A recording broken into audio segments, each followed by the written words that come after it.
wide receiver Jerry Jeudy was a true wide receiver one. This past season, he has shown us that he's not. So clearly, the Browns are in need of a true wide receiver one. Would it be Carnell Tate, or is that wide receiver already on the Browns roster? Isaiah Bond said, I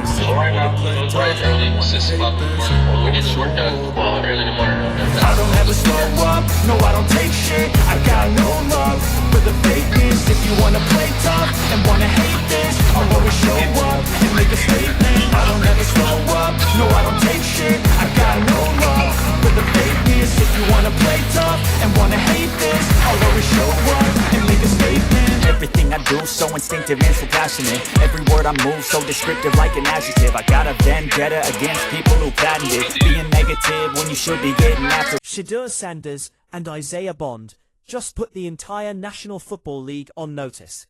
The raw, unspoken chemistry rapidly developing between these two players is absolutely not normal. It is completely electric. And the absolute scariest part for the rest of the locker room, Jerry Jeudy is the one paying the ultimate price for it. Do you think Jerry Jeudy's days as the undisputed top dog in Cleveland are already permanently finished? Let us know your thoughts down in the comments, because we are about to break down exactly what happened out there on the practice field, and why absolutely nobody in the mainstream media is talking about it the way they desperately should be. Jerry Jeudy was heavily supposed to be the guy. The Cleveland Browns front office gave him the prestigious jersey. They gave him the massive role. They handed him absolutely every single chance imaginable to prove to the world that he was a true dominant number one wide receiver. And what exactly did he do with all of that incredible opportunity? He showed the entire NFL that he is absolutely not that guy. Not even remotely close. The elite production was simply not there. The clutch, game-defining big moments were absolutely not there. The physical dominance that a real number one receiver brings to an offense every single week was simply nowhere to be found on the game tape. And now, the Browns organization is sitting here with a massive, glaring problem staring them right in the face. They desperately need a true lethal weapon. They need someone who can effortlessly take the top off an elite defense, violently win their one-on-one matchups, and make a young quarterback look like an absolute genius.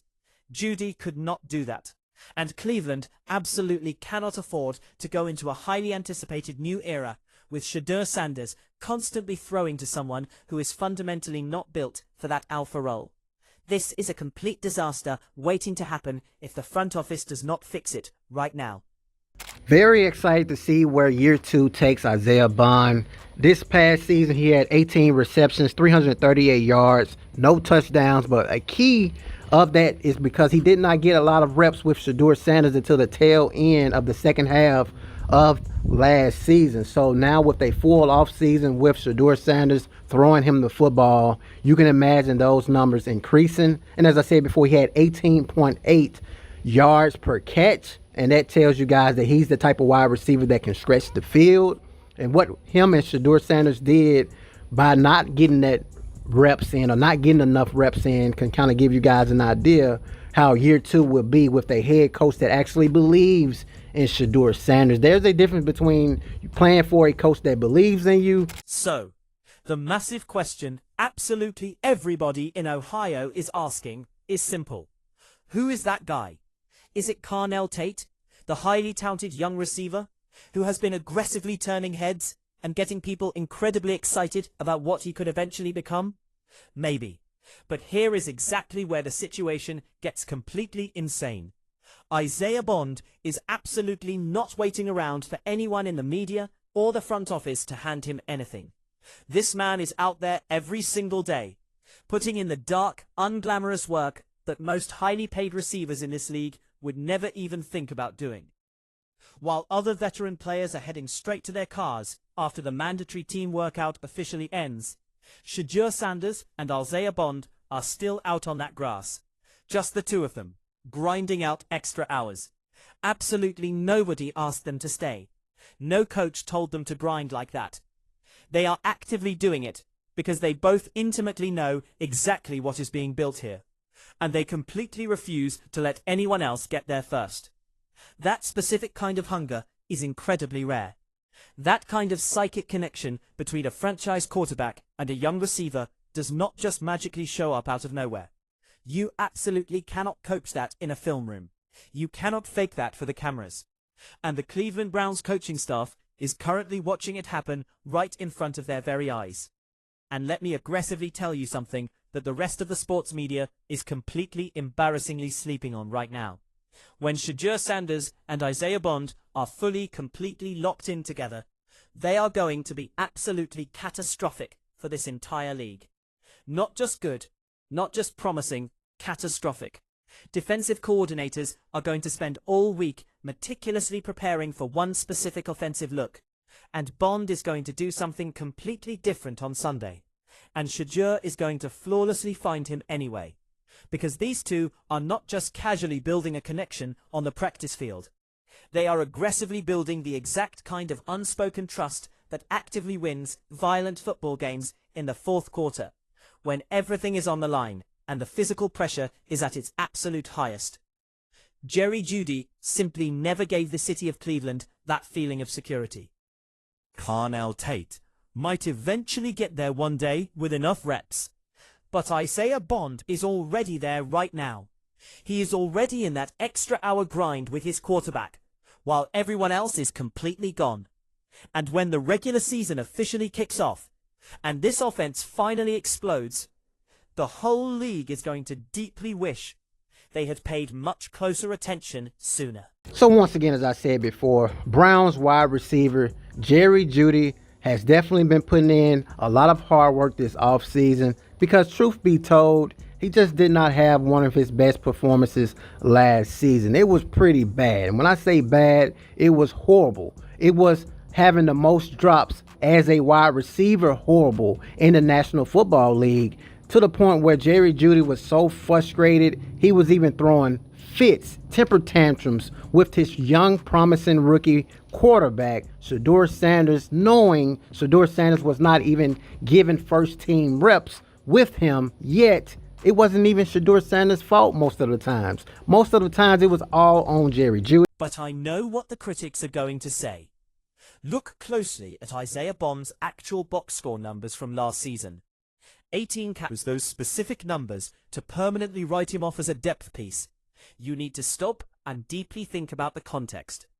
How many real, meaningful first-team practice reps did he actually get with Shedeur Sanders throwing him the football?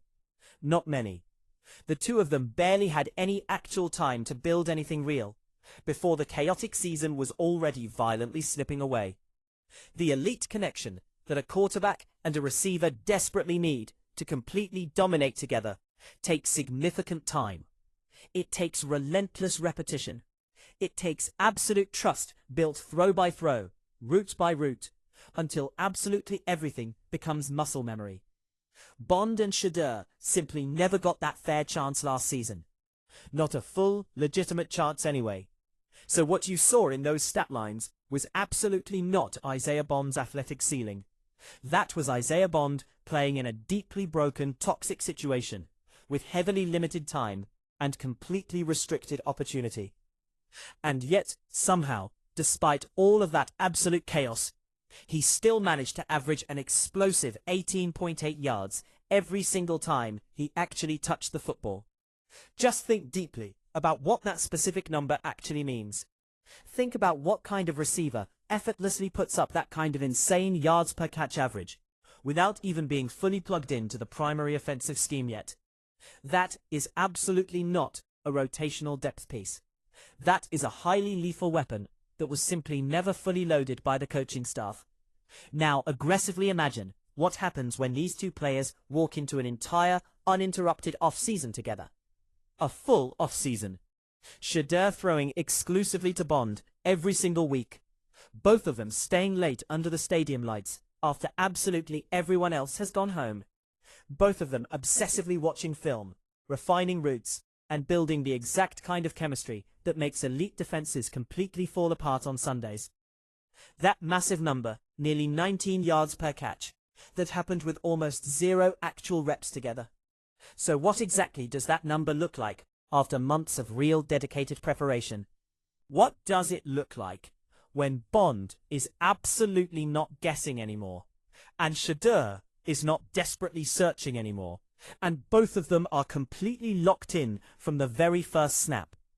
The offensive growth that is rapidly coming is going to be completely outrageous. Because here is the absolute truth about elite NFL receivers. When you finally, properly give them the right quarterback, the right offensive system, and the right amount of time to prepare, they do not just improve a little bit, they violently explode. But here is the massive, hidden part of the story that literally changes everything, and absolutely nobody is giving it enough credit. Last season, Shedeur Sanders was playing for a highly toxic coaching staff that simply did not believe in him.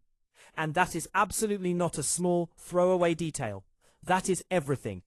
When your head coach does not fundamentally trust you, does not actively want you to succeed, and purposefully does not give you the tools or the schematic freedom to actually play your natural game, every single player around you violently suffers too. Bond suffered. The whole Browns offense suffered, because a talented quarterback who is actively not trusted by his own staff simply cannot make his receivers great, no matter how highly talented everyone is on paper.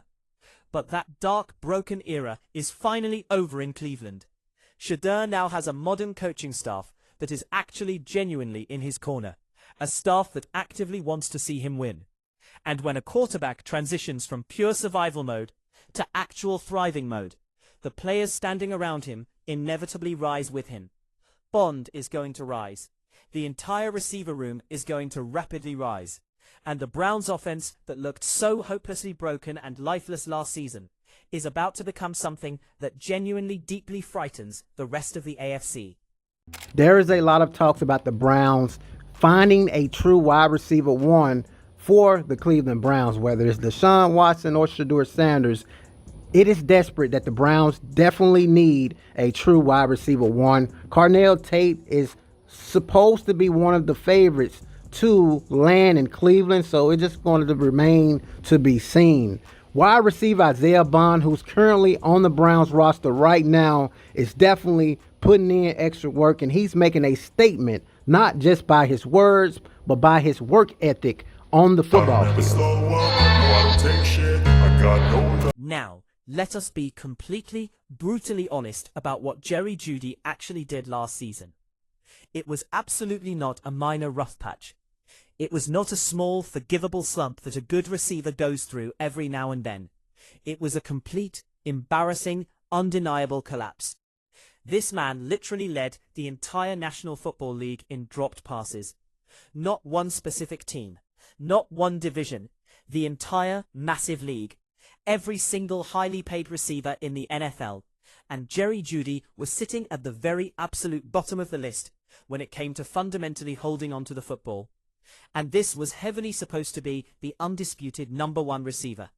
This was heavily supposed to be the veteran guy that a young quarterback like Shedeur Sanders could confidently lean on when the game got incredibly hard and the defensive pressure got real.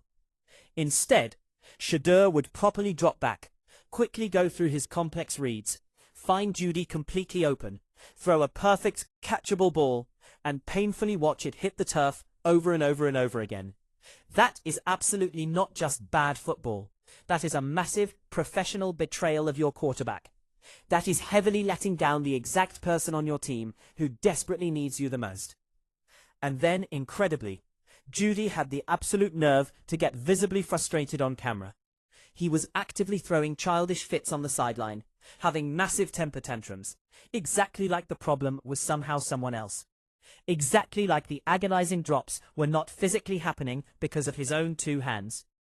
And the absolute most outrageous, unacceptable part of all of it is that he was aggressively directing that massive frustration towards Shedeur Sanders, a rookie quarterback who was already dealing with a toxic coaching staff that did not believe in him, a broken offense that was not built for him, and a whole desperate city watching his every single move. Shedeur absolutely did not owe Jeudy anything. Shedeur was out there violently fighting every single week just to survive, in a terrible, broken situation. And Jeudy was actively making it significantly worse, by turning the Browns sideline into an absolute circus. The dropped passes were absolutely not Shedeur's fault. The missed, crucial connections were not Shedeur's fault. Jerry Jeudy looked directly in the mirror, heavily disliked what he saw, and immediately pointed the finger somewhere else. That is absolutely not how a number one receiver acts. That is not even how a reliable teammate acts.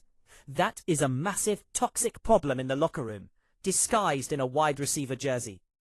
So, exactly where does that leave Cleveland right now? It leaves them in a stark reality where Jerry Jeudy simply cannot be trusted as the WR1 answer anymore. He has had his massive, highly publicized chances. The alpha role was literally handed to him on a silver platter, and he violently dropped it. But here is exactly what makes this specific moment so incredibly exciting for Browns fans. Isaiah Bond is already showing you something incredibly real on the field. The elite breakaway speed is absolutely there. The violent yards after the catch are there. The intense hunger and the grueling extra hours on the practice field with Shedeur are completely there. Bond absolutely doesn't need to be begged or convinced to work. He already obsessively is. And then, if you bring in a talent like Carnell Tate, who is going to naturally develop into a genuine weapon for this offense, as the season goes on, the ceiling is limitless. Shedeur Sanders is about to have real, reliable weapons around him, for the absolute first time in his professional career. Not a highly paid receiver who leads the league in drops and throws embarrassing sideline tantrums. Real hungry weapons who actively want to be there and desperately want to win.